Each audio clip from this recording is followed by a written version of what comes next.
Assalamualaikum warahmatullahi wabarakatuh. Hati-hati dengan Gibran.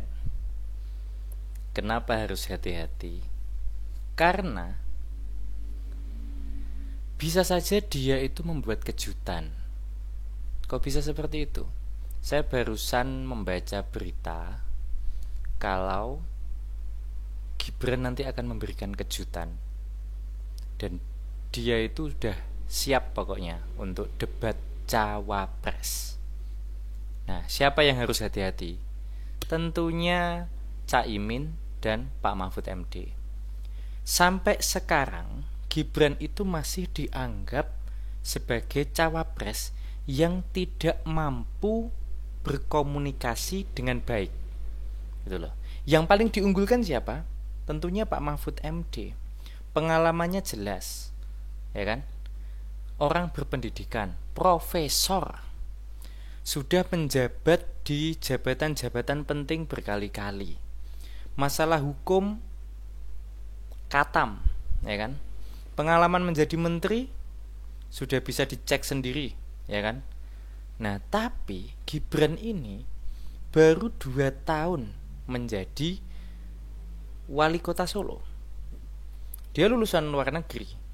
Tapi sepanjang waktu ini dia itu dianggap tidak mampu berkomunikasi. Nah, yang perlu diwaspadai oleh Caimin dan Pak Mahfud MD adalah siapa tahu ini memang sengaja gitu loh. Sengaja menunjukkan bahwa Gibran itu tidak mampu berkomunikasi. Siapa tahu ya kan? Siapa tahu ini sengaja. Nah, efeknya apa? Bayangkan, seandainya nanti di debat cawapres ternyata Gibran sangat pandai berbicara, mampu menunjukkan apa yang dipikirkannya, komunikasinya luar biasa, simpati publik itu akan langsung jatuh ke dia. Karena apa? Karena dia bisa menjawab tantangan publik yang dia sering dipanggil, maaf ya, blimbing sayur, gak bisa ngomong gak jelas, ya kan? Nah, tapi kalau ternyata nanti waktu debat cawapres dia bisa menjadi bintang di sana, publik itu langsung, yang membenci Gibran itu pasti akan bingung, ini mau diserang apanya lagi, ya kan?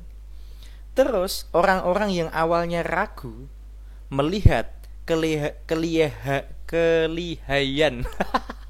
susah banget ya, kelihayan Gibran dalam beretorika, maka mereka akan langsung kagum gitu loh.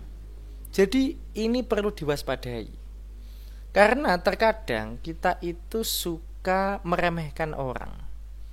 Kita remehkan, kita anggap kecil, kita anggap tidak mampu. Sekalinya beraksi, memukau, wah itu simpati langsung datang kepadanya.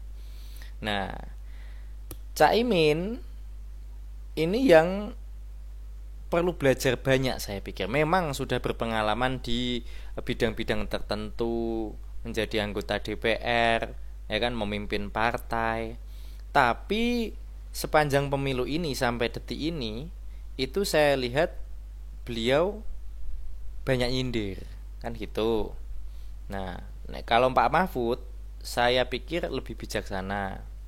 Nah, ini yang sering diserang kan Gibran, sering dianggap tidak mampu. Lah kalau nanti ternyata bisa menjadi bintang pentas, apa nggak bahaya itu untuk cawapres yang lain, ya kan?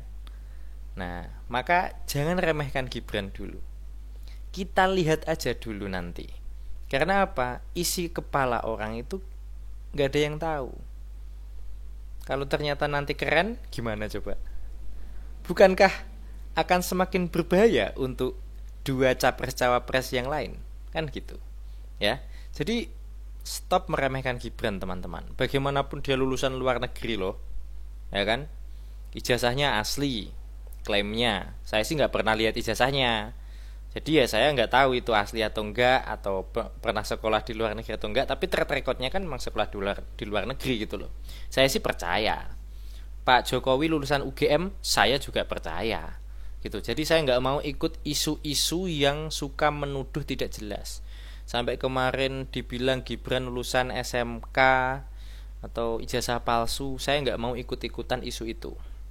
Saya sih yakin beliau itu punya kualitas, beliau juga lulusan luar negeri, saya yakin seperti itu. Dan pastinya banyak dari kalangan kita yang lulusan dari luar negeri itu memang punya kualitas seperti itu ya. Karena apa?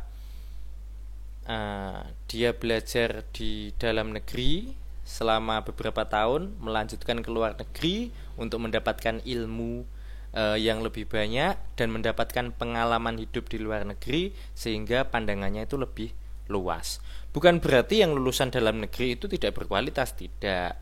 Tapi memang kebanyakan yang lulusan luar negeri itu punya kualitas tersendiri. Karena apa? Bukan karena luar negeri pendidikannya lebih bagus, bukan karena itu. Tapi kalau mau kuliah sampai luar negeri, itu artinya niat banget mencari ilmu gitu loh. Ya, seperti itu. Oke teman-teman, itu saja sih yang perlu diwaspadai. Jangan terlalu meremehkan. Nanti kalau sudah boom jadi bintang pentas, kaget nanti kita, ya. Tapi kita lihat saja apakah Gibran bisa memberikan gebrakan, apakah dia bisa vokal saat nanti debat cawapres, atau apakah dia nanti akan jadi bulan-bulanan. Kita lihat saja nanti debat cawapres. Terima kasih sudah menonton. Wassalamualaikum warahmatullahi wabarakatuh. Dah.